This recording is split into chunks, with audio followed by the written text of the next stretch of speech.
ಎಲ್ಲೆಡೆ ಸದ್ದು ಮಾಡ್ತಿದೆ ಉಪೇಂದ್ರ ಅವರ ಟ್ರೋಲ್ ಆಗುತ್ತೆ ಸಾಂಗ್. ನಿಖಿಲ್ ಎಲ್ಲಿದೆಯಪ್ಪ ಇಂದ ಹಿಡಿದು ಬೆಳ್ಳುಳ್ಳಿ ಕಬಾಬ್ ಕರಿಮಣಿ ಮಾಲೀಕ ರಾಹುಲ್ ತನಕ ಉಪೇಂದ್ರ ಅವರು ಯಾರನ್ನು ಬಿಡದೆ ಜಾಲಾಡಿಸ್ಬಿಟ್ಟಿದ್ದಾರೆ. ಹಾಗಿದ್ರೆ ಈ ಸಾಂಗ್ ಹೇಗಿದೆ, ಇದರ ವಿಶೇಷತೆ ಏನು ನೋಡೋಣ ಬನ್ನಿ. ಸೋಷಿಯಲ್ ಮೀಡಿಯಾದಲ್ಲಿ ಕೆಲ ವರ್ಷಗಳಿಂದ ಟ್ರೋಲ್ಗಳ ಹಾವಳಿ ಜೋರಾಗಿದೆ. ಕೆಲ ಪದಗಳು ಇದ್ದಕ್ಕಿದ್ದಂತೆ ವೈರಲ್ ಆಗಿದ್ದು, ಈ ಎಲ್ಲ ಪದಗಳನ್ನು ಬಳಸಿಕೊಂಡು UI ಸಿನಿಮಾ ಹಾಡೊಂದನ್ನು ಬಿಡುಗಡೆ ಮಾಡಿದೆ. ಈ ಹಾಡನ್ನು ಕೇಳಿದ ಅಭಿಮಾನಿಗಳು ಉಪ್ಪಿ ಕ್ರಿಯೇಟಿವಿಟಿ ಸೂಪರ್ ಅಂತ ಕಮೆಂಟ್ ಮಾಡ್ತಾ ಇದ್ದಾರೆ.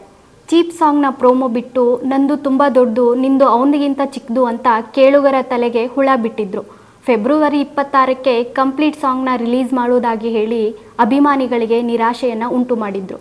ಚೀಪ್ ಸಾಂಗ್ನ ನಿರೀಕ್ಷೆಯಲ್ಲಿದ್ದವರಿಗೆ ಟ್ರೋಲ್ ಸಾಂಗನ್ನು ಕೊಟ್ಟು ಉಪ್ಪಿ ಅಭಿಮಾನಿಗಳಿಗೆ ಸ್ವೀಟ್ ಶಾಕನ್ನು ಕೊಟ್ಟಿದ್ದಾರೆ. 5 ಭಾಷೆಯಲ್ಲಿ ಈ ಸಾಂಗ್ ರಿಲೀಸ್ ಆಗಿದ್ದು ವೈರಲ್ ಆಗ್ತಾ ಇದೆ. ಸೋಷಿಯಲ್ ಮೀಡಿಯಾದಲ್ಲಿ ಅತಿ ಹೆಚ್ಚು ಸದ್ದು ಮಾಡಿರೋ ಟ್ರೋಲ್ ವಿಡಿಯೋ ಪದಗಳನ್ನು ಇದರಲ್ಲಿ ಬಳಸಿಕೊಂಡು ಸಾಹಿತ್ಯವನ್ನು ಬರೆಯಲಾಗಿದೆ. ಇತ್ತೀಚೆಗೆ ಟ್ರೋಲ್ ಆಗಿರೋ ತಗಡು, ಗುಮ್ಮಸ್ಕೊತ್ತೀಯ, ನಮ್ಮ ಮನಸ್ಸು ಏನಂತೀರ ಅನ್ನೋ ಪದಗಳನ್ನು ಇದರಲ್ಲಿ ಬಳಸಲಾಗಿದೆ. ಇತ್ತೀಚೆಗೆ ಸೋಷಿಯಲ್ ಮೀಡಿಯಾದಲ್ಲಿ ವೈರಲ್ ಆಗೋದು ತುಂಬ ಸರ್ವೇ ಸಾಮಾನ್ಯವಾಗಿದೆ. ರಿಲೀಸ್ ಆಗಿರೋ ಟ್ರೋಲ್ ಸಾಂಗಲ್ಲಿ ರೇಷ್ಮಾ ನಾಣಯ್ಯ ನಾಯಕಿಯಾಗಿ ಕಾಣಿಸಿಕೊಂಡಿದ್ದಾರೆ. ರೀಲ್ಸ್ ಮಾಡೋ ಹುಚ್ಚಿರೋ ಹುಡುಗಿಗೆ ಹೇಗಾದರೂ ಮಾಡಿ ಫೇಮಸ್ ಆಗಬೇಕು ಅನ್ನೋ ನಾಯಕಿ, ಬೇಡ ಅದು ತಪ್ಪು ಅನ್ನೋ ಸ್ನೇಹಿತೆಯ ಸುತ್ತ ಈ ಹಾಡು ಸುತ್ತಿದೆ. ಆಯಾ ಭಾಷೆಯಲ್ಲಿ ಅತಿ ಹೆಚ್ಚು ಟ್ರೋಲ್ ಆದ ವಿಡಿಯೋ ಪದಗಳನ್ನು ಸಾಹಿತ್ಯವಾಗಿ ಬಳಸಲಾಗಿದೆ. ಬೇರೆ ಭಾಷಿಗರು ಕೂಡ ಈ ಹಾಡಿನ ಸಾಹಿತ್ಯವನ್ನು ಇಷ್ಟಪಟ್ಟಿದ್ದಾರೆ.